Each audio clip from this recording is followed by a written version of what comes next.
ngon thêm không tụi chị lục ta bong ôn lục ta mà con cái món ngon thêm không nè bong ôn nè cùng mình ôm ấy dây ta dây mò mò cùng không người mò nhám nè sáng nhá người ổ luôn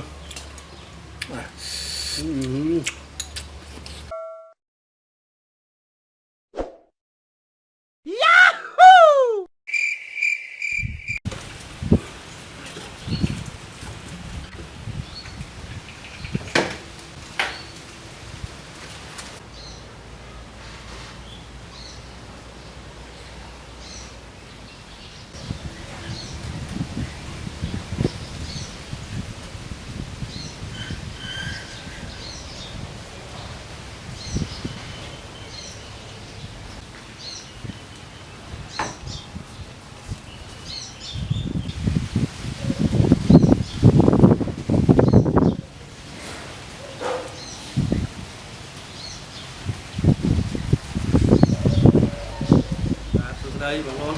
này đi nè bong màu này nhom vô chơi mùi cà phê này យក cà ចេក phê sau thấy ron ai vô chơi nó mình kêu mình một tí một mua ai sát đấy và lấy bong bè chi ấy បាទខ្ញុំបាច់ជី ham dùng chơi ខ្ញុំទៅដែរ cả nè យកចេកទៅដែរ đó nhom vô chơi cà phê sau hộp phạt mơ mơ ngại gì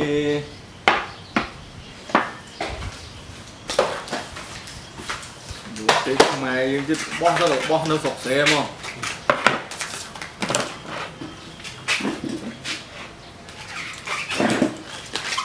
បោះស្រែ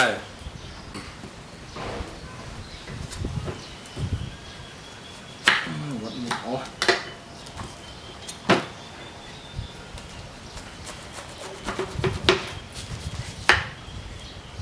ba cái hàn đắt rồi ba cái hàn đắt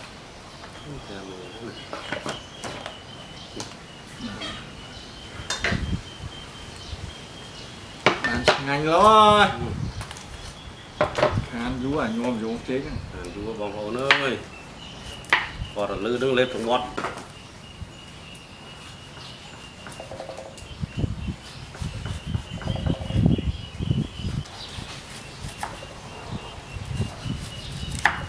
vú chế năm qua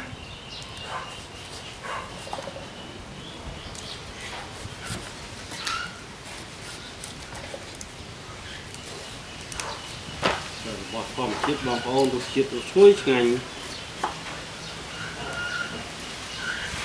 chi nó bên của che món này đất cho hai đất cả đất nó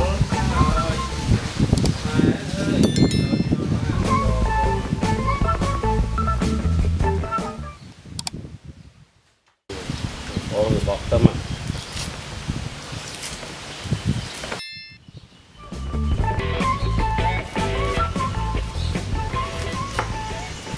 hàn vú chế thái nhôm cái lúc mà hồn này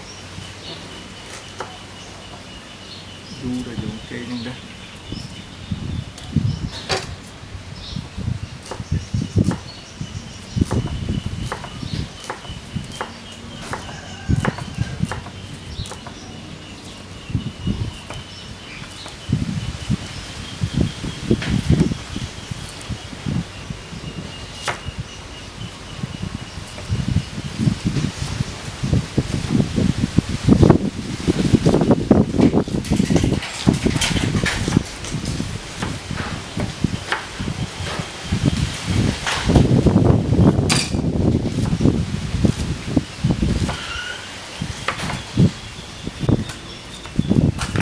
sọ thom chiết ở thom ấyបងប្អូនơi tôi ở pra sọ timi này là sọ nó khang kiên tia nữa nè làm là cùng với làm chung quanh tia chẳng một con một cái gọi phải gọi bán nó lại thơ cục mục cục ngôn gọi là bị ọt thơ slop cái tôi bọt thom chi là thơ thông này là đại chi từ hôm phun ai nữa tia phun ai nữa cái gì nhôm nhôm này nữa nè đã Nằm ói không, nằm không. ói sủa nữa nè tên đi lấy gì thời sao mà đại cái muốn Rồi, thấy dạ, rồi. tâm này Tầm, tâm như tôi từng thấy á tôi thấy tâm rằng như đạn này thấy hả thấy thấy trăm như vậy mà đá này cây cây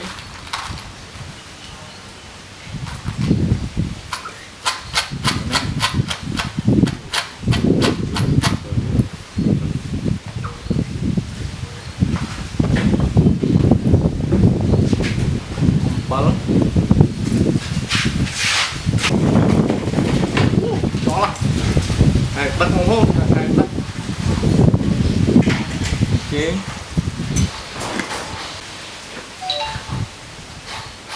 có số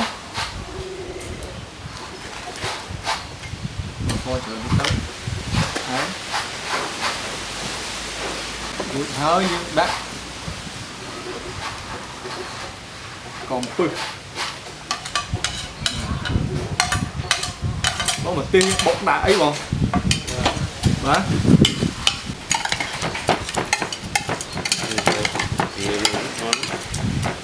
nó cồn tray không thôi sẽ bệnh khụt mèo đã được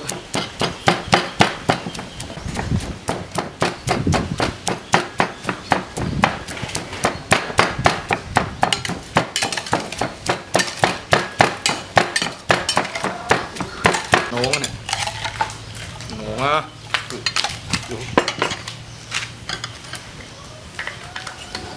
tê không hồn tê tê đậm này bán này chết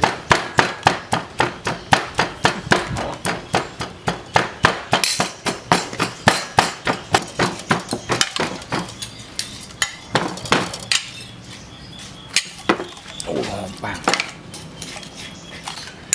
thật nổ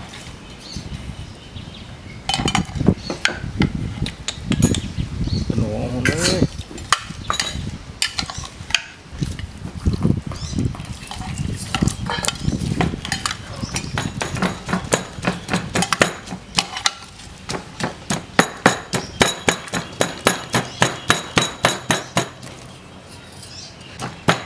một một đây.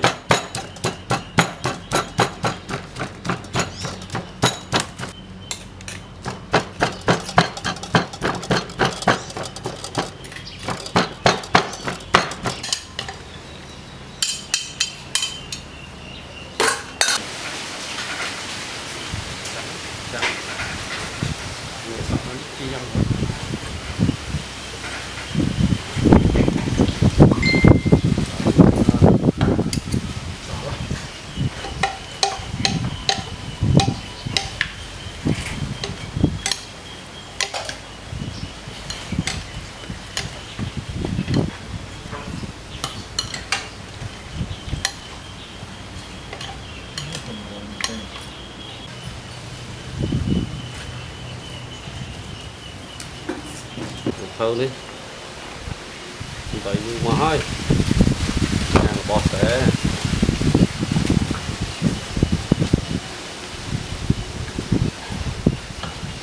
dùng cái thòn chiếc rễ bé màu mấy rồi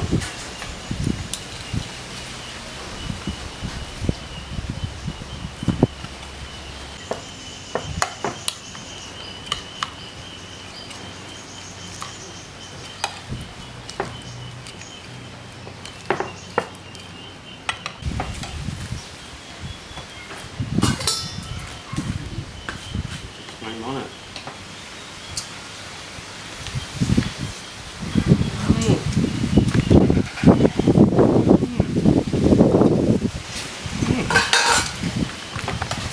nhá bây giờ nhá không mất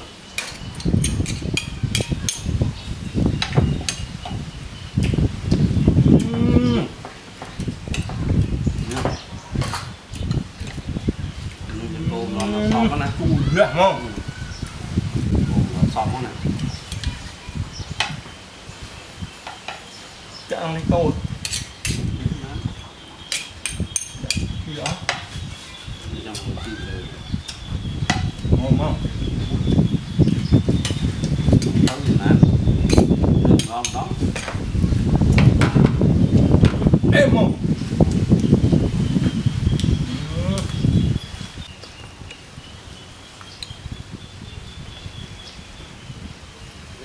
này nó kho này là bò chiết ạ cái mà nhờ ngon thế không nó có mà trồng cao thế nó thơm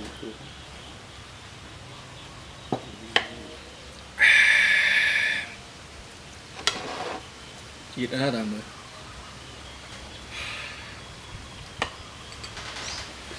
ngon này nhé ngon món này nhé nhớ phải chạp đấy phải chạp đấy đúng không để đi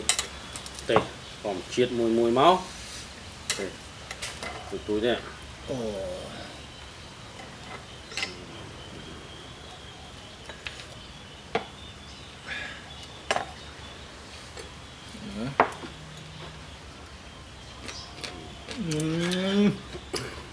đi đi ngon ngon tốt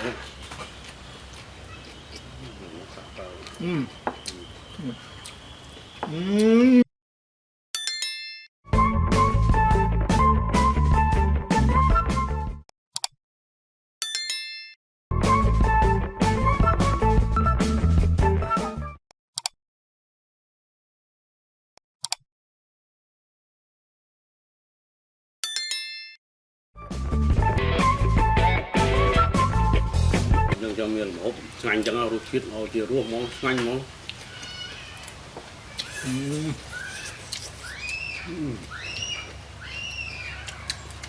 bữa tôi trong con bật kia bữa ổn thấy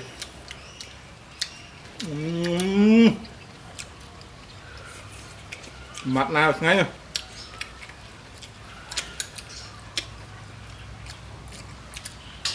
mà bằng ôn à ngon thêm à lục dây lục ta bong ôn lục ta mà con cái món ngon thêm à nè bằng ôn nè cùng mình ôm ấy dây ta dây mắm à cùng không người mà nhám này sáng nhá mày nhậu hồ thôi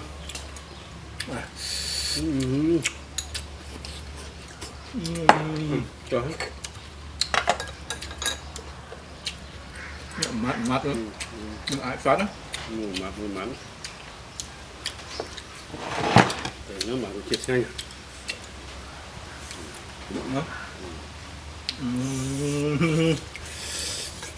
vô chết không tầm bèn mình vô chết rồi chết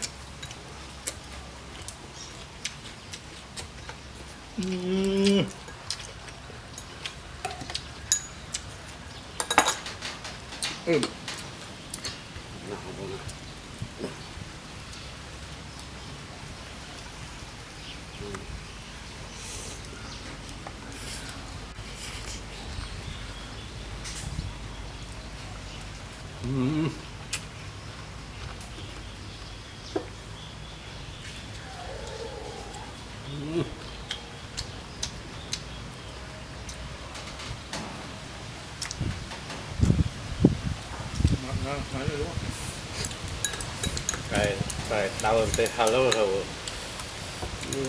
nhá ăn món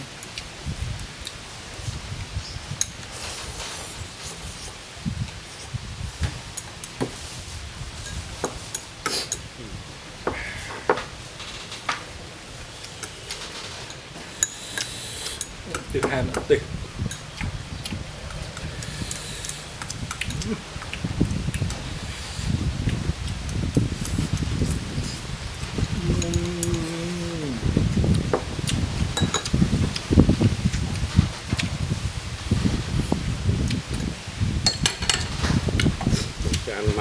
mặn tê sao là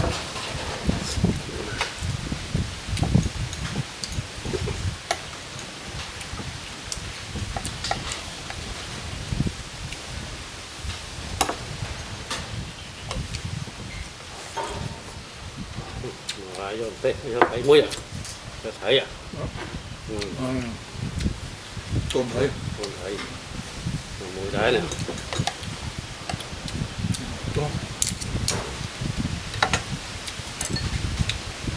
nói đã ôn thấy bóng ôn nơi đi không thấy bằng con này không thấy xé nó ngon mùi tươi này nhá tìm mà tập tham rất bạch tí nông món bánh ngon còn cái gì này cho họ này cái này nói này tỉ mò hôn ơi lái rô rô cho nên sọc xế pư dùng chê chi đây mà cồn nhỏ quá không á đây tay ai đấy đi cái cồn thấy á ôi cồn thấy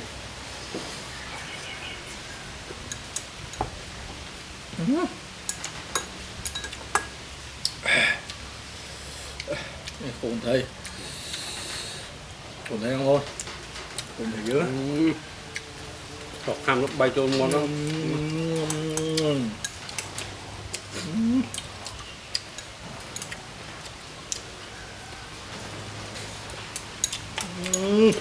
chán hòm chán này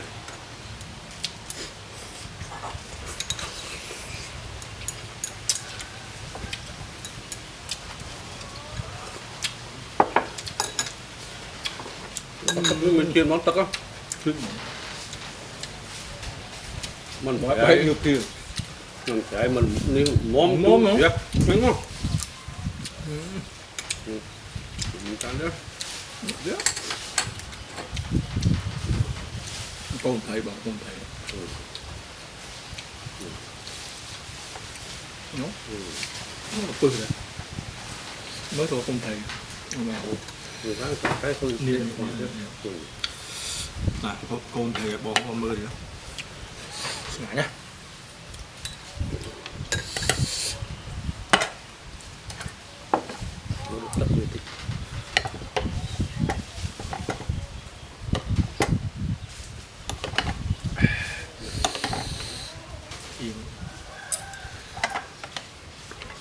chiết ăn bóng món ơi chiết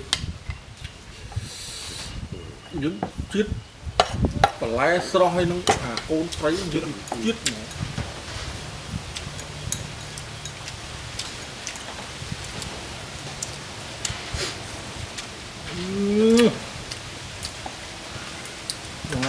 ra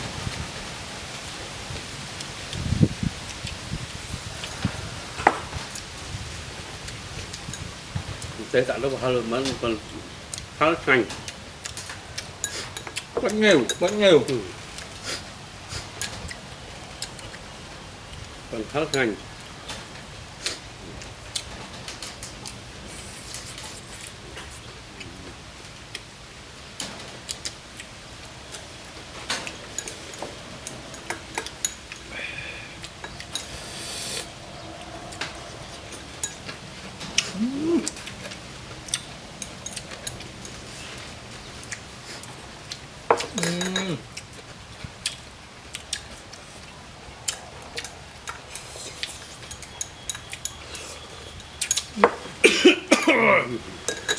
tê hả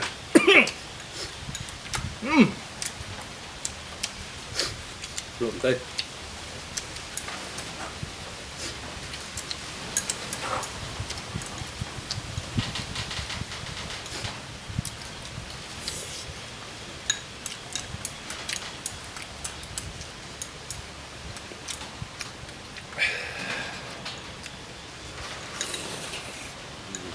từ lâu dư mình nắng bán này